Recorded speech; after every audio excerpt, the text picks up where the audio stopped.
Boa noite, amigos da Casa da Paz. Estamos aqui na segunda oportunidade do nosso trabalho espiritual à distância. Nós, daqui, eu, com a ajuda do Rai e do Oscarlino e toda a equipe espiritual da Casa da Paz, com a minha técnica de vídeo, técnica de áudio, técnica de fotografia, técnica de iluminação e etc, etc, etc, etc. Vamos trabalhar mais uma vez um tema espírita e um tema bem interessante para o momento. Antes da gente começar, convido todos a fecharmos os olhos e entrarmos em contato com a espiritualidade. Claro que vocês vão me dizer, Marcelo, você está numa quinta-feira à noite preparando esse vídeo para a nossa palestra. E nós vamos assistir amanhã à noite. Não tem problema. A espiritualidade que está aqui comigo, eu já estou pedindo a eles para eles já começarem hoje a envolver cada um de nós. E acabar só amanhã depois da palestra. Vão ser 24 horas sem sair do nosso convívio. Será que eles aguentam a gente? Pois bem, vamos iniciar esse nosso trabalho com aquela famosa prece que Jesus nos ensinou. Até porque ela se torna mais fácil nesses momentos de enxergar um pouco da nossa responsabilidade em relação a tudo, né? Pai nosso, que estais nos céus, santificado seja o teu nome, venha a nós o teu reino, seja feita a tua vontade, assim na terra como no mais alto dos céus. O pão nosso de cada dia nos dai hoje, e perdoai os nossos erros e as nossas dívidas, na mesma medida que nós perdoamos os erros e as medidas do outro. Não deixeis cair em tentação esses nossos pezinhos e livrai-nos de todo o mal, principalmente aquele que a gente mesmo busca, não é mesmo? Que assim seja, não é? Bem-vindos de novo à minha casa. Hoje nós vamos trabalhar o tema desencarne coletivo na visão espírita. Veja bem, o tema da semana passada já foi pesado. Este tema também é pesado, mas a gente precisa falar de temas pesados. Não dá só para a gente falar de temas leves, temas assim, que vão movimentar pouco as nossas energias morais. A gente precisa trabalhar, e principalmente no momento que a gente está vivenciando essa calamidade pública que é o coronavírus, a gente precisa falar um pouquinho dessas questões mais pesadas que são os desencarnes coletivos, não é? Até porque tem tudo a ver. Então eu começo dizendo para vocês o seguinte, tem uma questão importante que a gente tem que começar a pensar, não é? Nós, espíritas. E qual é essa questão? Né? A questão é que nós somos seres espirituais. Sim, nós somos seres espirituais muito antes de nós sermos seres materiais. Nós somos espírito muito antes de sermos corpos físicos. Né? Hoje nós somos um espírito. Quando eu falo nós, eu estou excluindo o Rai, estou excluindo o Oscarlino, estou excluindo os amigos que estão na pátria espiritual, que estão lá, vamos assim dizer, no plano espiritual, para falar da gente aqui, nós desencarnados. Nós somos espíritos que estamos ocupando, ou alguns preferem usar o termo, ligados a um corpo físico. Sim, nós estamos aqui, nesse ambiente do planeta Terra, usamos o corpo físico, né? Se a gente bater o dedinho dói, se a gente cortar dói e sai sangue, mas nós não somos esse corpo físico que dói. Nós não somos aquela mão que se fere e que a gente sente dor. Inclusive, a minha está com um pequeno ferimento aqui, que dói. Nós somos o espírito. Nós somos o ser imaterial, o ser precedente e aquele que decide o destino deste corpo físico, inclusive. Pois bem, então, se eu não sou espírito, aliás, se eu sou espírito e não sou corpo, por que eu me preocupo tanto com a morte? Por que eu tenho tanto medo da morte? Vamos parar para pensar nisso. Eu sou um espírito, eu sou imortal, eu já tive outras existências e eu sei que vou ter outras existências. A gente conhece isso como processo reencarnatório, né? Encarnação, desencarnação, período intermissivo, reencarnação, período que a gente está encarnado, e assim vai.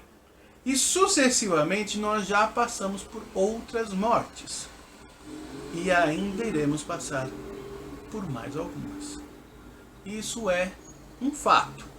Nós, espíritas, que acreditamos que somos espíritos imortais e reencarnamos, temos como fato que nós vamos morrer nesta encarnação como já morremos nas anteriores, né? Pode usar o termo desencarne? Claro que pode, né?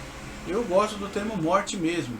Embora tenha 1000 explicações espíritas dizendo que não é adequado, eu gosto do termo morte.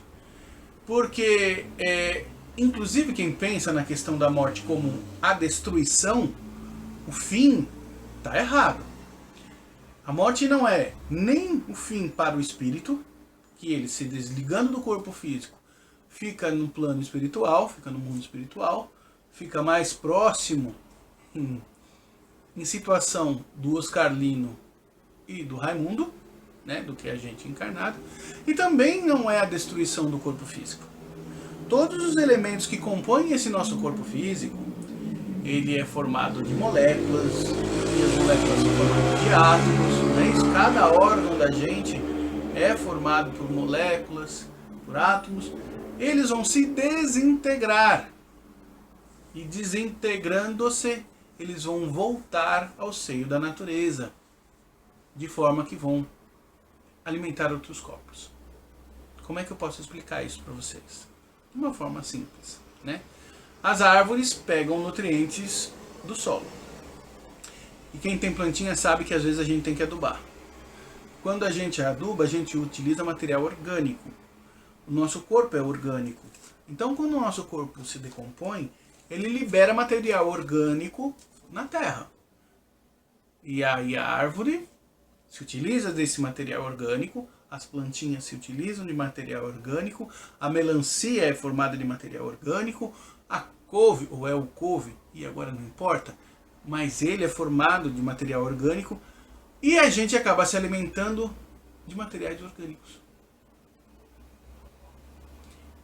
Tinha uma piadinha que a gente contava na escola de educação mediúnica, quando eu era instrutor, que a gente dizia assim: se eu cortar um pedacinho do meu dedo, ali tem alguns átomos, algumas moléculas, algumas células.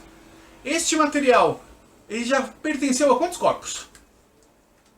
Nossa, foram tantos corpos que ele pertenceu, que fica difícil, se eu tivesse que ressuscitar, saber qual pedacinho ia para qual corpo. Quantas pessoas já não habitaram este planeta Terra? E esquecendo dessa questão espiritual, que o espírito, né, reencarna, nós tivemos quantas... Hoje parece que nós temos 7 bilhões, 8 bilhões, alguma coisa assim. Só que 8 bilhões agora. Daqui 100 anos vai se renovar isso. E dos que existem hoje, talvez existam uns 3 bilhões. E se o planeta Terra tiver 10 bilhões, 7 foram renovações. Esses corpos acabam sendo constituídos de material que é extraído do planeta, que não surge, que não se reproduz. Então, nem para o corpo físico é uma destruição. E a lei de destruição, como Kardec coloca no Livro dos Espíritos, eu acho que seria mais adequado ser chamada de lei de transformação, lei de modificação, né? Onde algo deixa de ser o que ele é e passa a ser uma outra coisa, de forma que nada se perde na natureza, nem física e nem espiritual. Bom, então vamos lá. A gente já chegou à primeira questão, que é a questão de que eu sou um ser espiritual e que eu vou, reencarnado, ter que passar por um fenômeno chamado morte. Ok. Vamos pensar numa outra questão? Parece desumano dizer isso, mas ter medo da morte é algo que na nossa vida não produz quase nada. Alguns filósofos materialistas dizem que no afã de sermos ou termos alguma coisa, o homem, sabendo que chega ao final da vida e é destruído, ele é capaz de fazer praticar um monte de atos, ter um comportamento inadequado, porque pouco importa o futuro. Ele vai morrer, vai deixar tudo aqui e acabou. Nós espíritas não pensamos desse jeito. Nós conhecemos a lei de ação e reação. A gente sabe que algo de uma vida é levado para outra vida. Tanto as coisas ruins e também as coisas boas. E é por isso que Kardec e os espíritos comentam muito sobre a necessidade da nossa reforma moral. Para nós levarmos para a próxima vida coisas boas, agradáveis. Eu não falo próxima vida de desencarnado. Eu falo até na próxima vida de encarnado. Essas circunstâncias são muito importantes, não é? É algo que a gente precisa pensar. Mas aí vocês podem falar assim, Marcelo, está fugindo um pouco do foco. O foco é desencarne coletivo. Sim, é preciso a gente tratar isso tudo para a gente entender o desencarne coletivo. O que é desencarne? Bom, é eu deixar o corpo físico. Isso é algo individual de cada um. Sim, eu vou ter o meu momento, a Lúcia vai ter a dela, a Ana vai ter a dela, como o Rai já teve dele, como o Oscar Lino teve dele. Ótimo, isso estamos falando só de uma vida, né? Cada vida tem a sua. Pois bem. Só que acontece que algumas situações fazem com que um determinado evento único leve a mais de um desencarne. Nossa, assim, como assim, Marcelo? Um acidente de automóvel, um acidente de avião, um barco que afunda, um terremoto, o tsunami. Um evento único foi capaz de levar diversos desencarnes. Pensem na atuação da equipe espiritual quando acontece isso. Como deve ser intensa, não é? Só que não existe apenas desencarne coletivo quando a gente fala em um evento e vários desencarnes. A gente tem também desencarne coletivo quando uma situação é igual para todo mundo. Nosso exemplo é o coronavírus. Nós temos um evento, o vírus, que não no mesmo instante está produzindo a morte ou o desencarne de várias pessoas. Isto também é um desencarne coletivo. E existe um capítulo todo apropriado no Livro dos Espíritos falando sobre catástrofes, falando sobre calamidades públicas, falando sobre a importância disso para a nossa evolução, né? Eu vou até pegar aqui no papel, porque tem algumas coisas que é interessante ler. E eu deixei aqui marcado. Ó.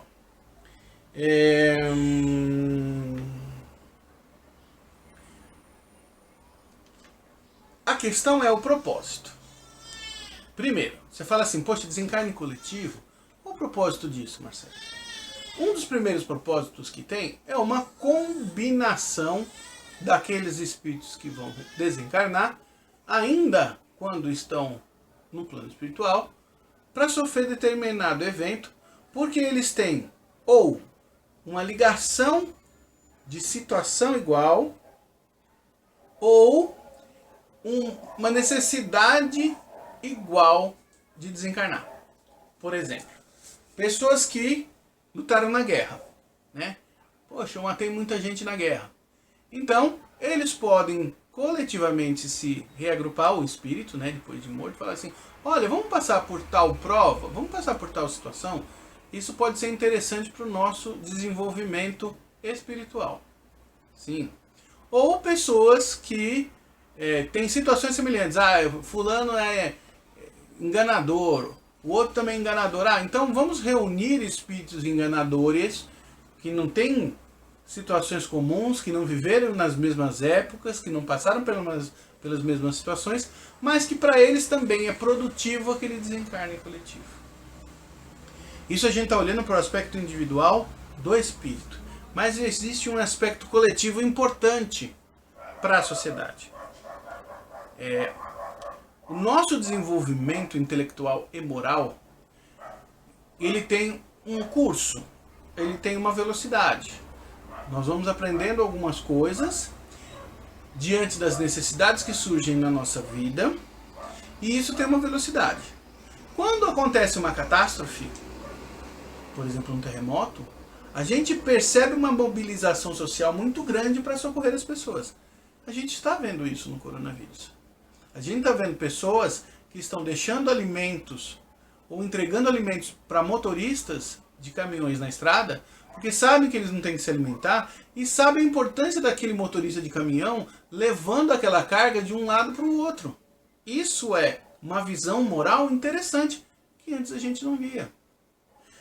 A caridade, ela acaba aumentando, embora a gente veja situações tão difíceis. Poxa, Marcelo, eu tenho medo de sair para não me infectar com coronavírus. Mas ainda assim, eu vou, produzo um alimento na minha casa, ponho numa quentinha e de alguma forma eu vou levar. É um risco? Claro que é. E a pessoa tem que estar moralmente muito equilibrada para fazer isso.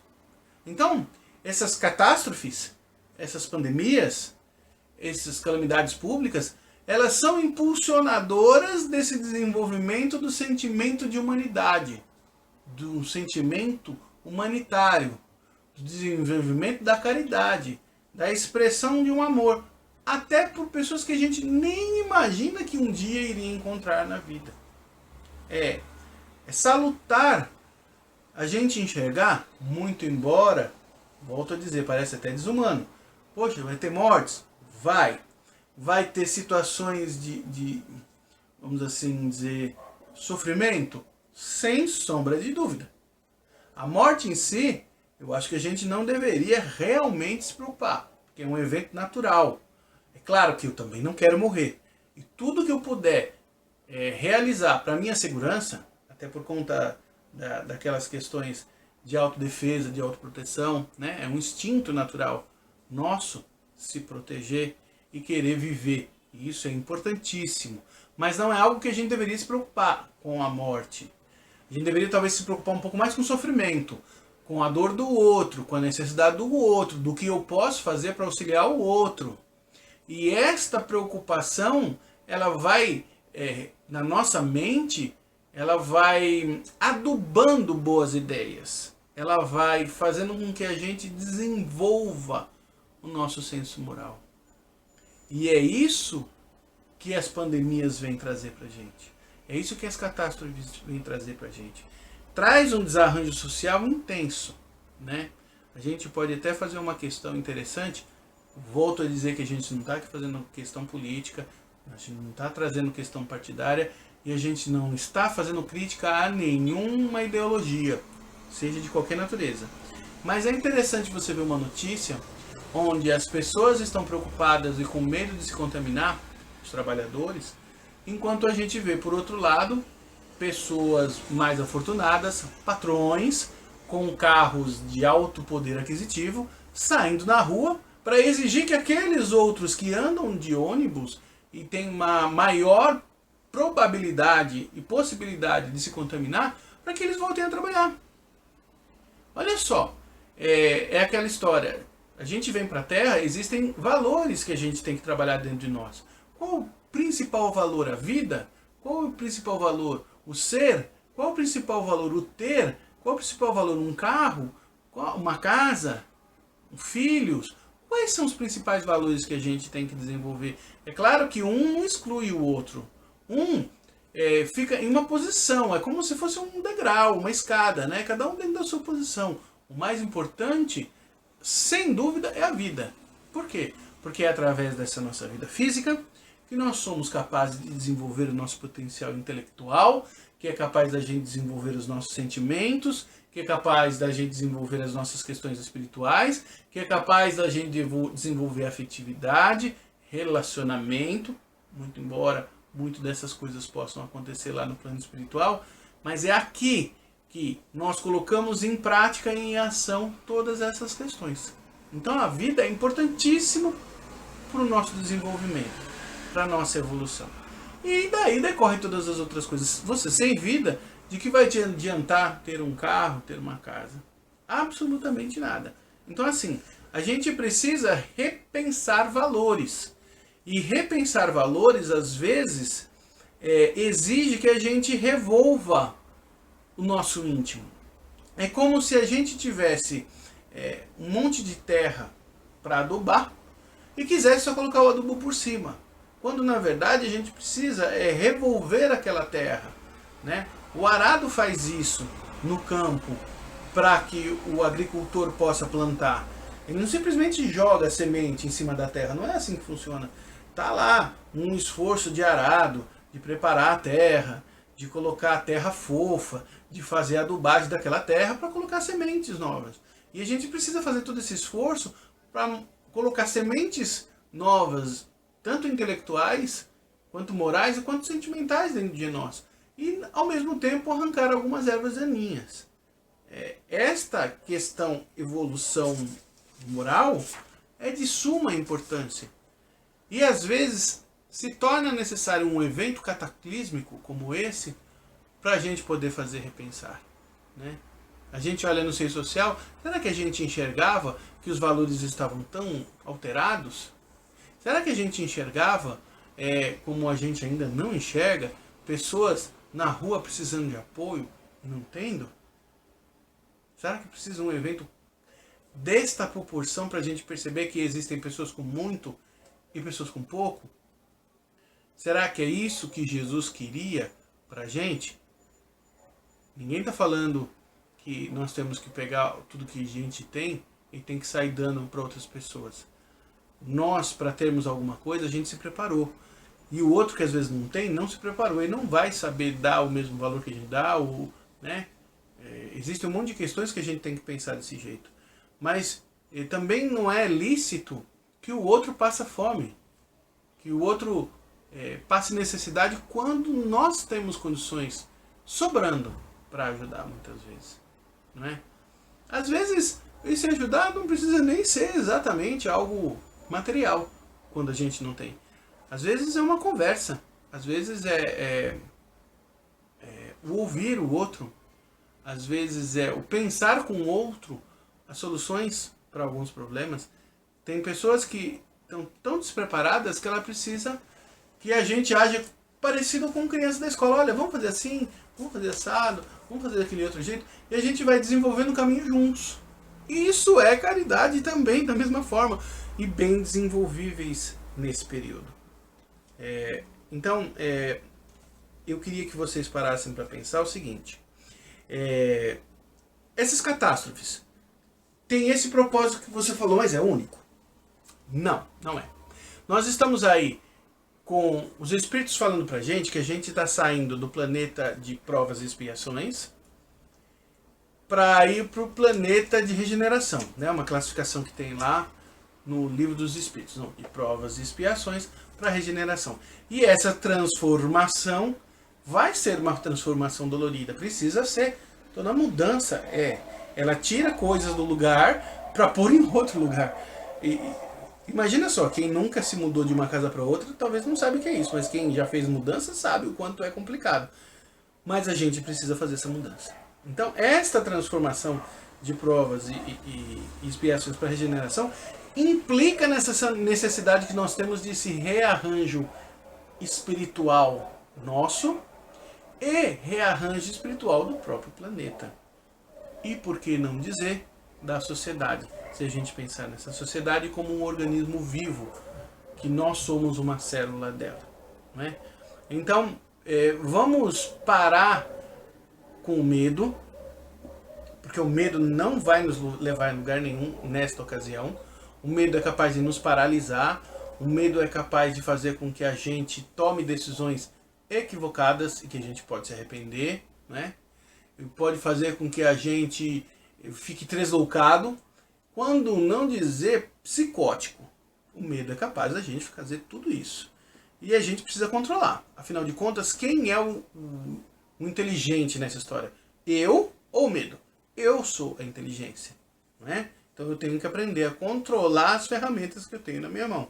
Se o medo é importante em alguns momentos, ele pode deixar de ser em outros. Né? Então a gente precisa controlar esse medo para a gente acabar refletindo sobre benefícios espirituais que a gente pode estar tendo aí com essa situação que a gente está vivendo. Tá? Então, nesse instante eu convido a todos a nós fecharmos os nossos olhos, porque talvez nesse instante o que a gente precise mais é doar. Mas a gente não tem condições de doar nesse isolamento social? Não. Quem disse? Temos condições sim. Nós, espíritas, reconhecemos o poder do nosso pensamento, reconhecemos o poder da energia, tanto que a gente utiliza a fluidoterapia, que não precisa ser presencial. Existe a fluidoterapia à distância. Para aqueles que não sabem, vão pesquisar, tá? Então, nesse instante, estamos aqui, eu, o Carlino e o Rai, e toda a equipe espiritual, mentalizando, direcionando as nossas vibrações, pedindo que a espiritualidade envolva com carinho esse nosso querido planeta. Nosso planeta está em uma crise de saúde. Talvez dizem que é até falta de humanidade, mas eu começo a perceber que a humanidade está desabrochando. Os anticorpos espirituais estão surtindo efeito, mas vamos vibrar por esse planeta. Que os amigos espirituais consigam envolvê-lo com muito carinho. Não é? Vamos envolver por aqueles profissionais todos que estão diretamente ligados à situação da nossa calamidade pública. Vamos lá lembrar de alguns. Os médicos, enfermeiros e todo o pessoal da saúde, atendente. Os faxineiros que estão lá também no hospital, né? Vamos citar eles, é importantíssimo. Vamos lembrar também que a gente tem uma categoria importantíssima para a nossa limpeza social, não social, mas dentro da sociedade, que são os coletores de lixo, né? Os garis, escolha o nome que quiser, eles são importantíssimos nesse momento para evitar que a gente acumule coisas estragadas. Vamos vibrar também por todo o pessoal da segurança, policiais que estão se arriscando, bombeiros que estão se arriscando, pessoal do exército, das forças armadas em geral, que estão guarda civil, né? Que estão se arriscando aí nas ruas, eles não puderam parar para nos deixar seguros. Isso é importantíssimo, eles precisam muito da nossa cooperação. Vamos vibrar por aqueles agricultores que estão trabalhando, por aquelas pessoas que estão nas fábricas também trabalhando, para que não nos falte comida na mesa, para que não nos falte produtos indispensáveis, remédio, né? Vamos vibrar por todo esse povo. Vamos vibrar pelas pessoas que estão sofrendo, ou porque contraíram a Covid, ou porque nem sabe se contraíram a Covid, né? Ainda estão assim na expectativa, resultado de exame, eu não fiz exame, para que todos tenhamos tranquilidade e paciência e a gente consiga principalmente vencer essa dificuldade. Vamos vibrando por aqueles que desencarnaram, efetivamente a gente não queria isso, mas a gente sabe que a desencarnação é algo natural, a morte é algo natural, precisa ser enxergada também desse jeito, para que os amigos espirituais socorram a cada um com muito carinho, muito amor. E vamos vibrar pela nossa casinha da paz, que a gente consiga manter nossa união, que os nossos amigos espirituais estejam com a gente com muito carinho. Vou encerrando aqui, hoje, quinta-feira, os nossos trabalhos, pedindo que cada um de nós sempre acredite que está na companhia de Deus e dos amigos espirituais, porque eles não nos abandonam. Existe até uma passagem na Bíblia bem interessante que fala que podem cair 10 mil, não sei se é a direita ou a esquerda, 100 mil, também não sei se é a direita ou a esquerda, nem estou preocupado com isso. O importante é que eu passo pelo caminho e nada disso me atinge, porque Deus está comigo. E certamente Na situação que eu estiver passando durante toda essa catástrofe, Deus estará comigo e não vai me abandonar. Que a gente fique em paz, que a gente emane paz. E até a próxima semana, se Deus assim nos permitir.